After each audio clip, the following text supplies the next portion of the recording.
Akili ya mwanaume ni ya pekee sana. Haina tofauti na wewe mtoto uliyeshika hapo. Sikiliza utanielewa, sina maana nimewatukana. Ni hivi. Mtoto mdogo anampenda yule anayezungumza naye vizuri, anayempa chakula, anayecheza naye, sivyo? Wanaume exactly ndivyo walivyo.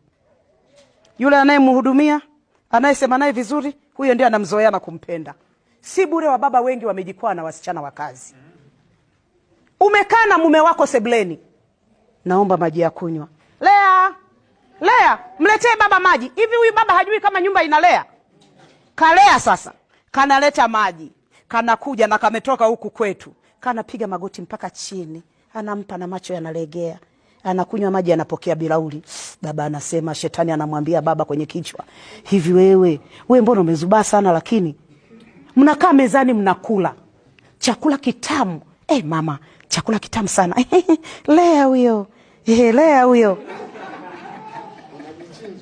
Baba anawaza kama chakula kinachoonekana ni kitamu hivi, chakula kile kisichoonekana huyu binti anapika kwa namna gani? Shetani anamwambia, acha ubwege wewe, onja kidogo. Anaonja, kumbe ni yale makabila ambayo yanaenda shule ya mwanaume. Umekwisha. Hamjaona hayo? Hamjaona mtoto mdogo anavunja nyumba ya mtu mzima? Si hapo amepewa nafasi. Jamani, Lea awe msaidizi. Sipo, niko huku. Lea na asaidie. Mwenyewe nipo. Na mama, hata kama unafanya kazi, uwe mjanja. Lea, nichemshie maharage. Kwa wale Waswahili, nikunie nazi. Nimenyea nyanya, niwekee viungo. Ameshajua ni viungo gani. Ukirudi tu mara moja, mama uko jikoni. Umeshindwa kabisa. Mama mwema, umeshindwa kwamba muda wa kupika umeisha ndio umerudi. Mama mwema anapitiliza wapi? Jikoni. Anaenda, anafunua, anaonja. Unaonja, kumbe wali bado una kiini.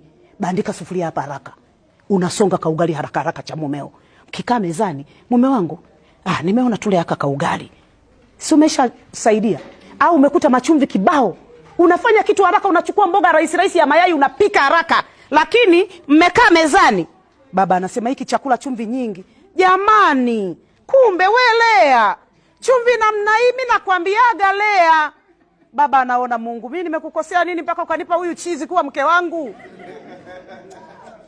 Wanawake, hebu tuamke. Hajaambiwa mwanaume kuwa mlinzi, ameambiwa mwanamke, kwa sababu mwanamke ana huo uwezo wa kulinda. Linda mme wako kwa wema wako.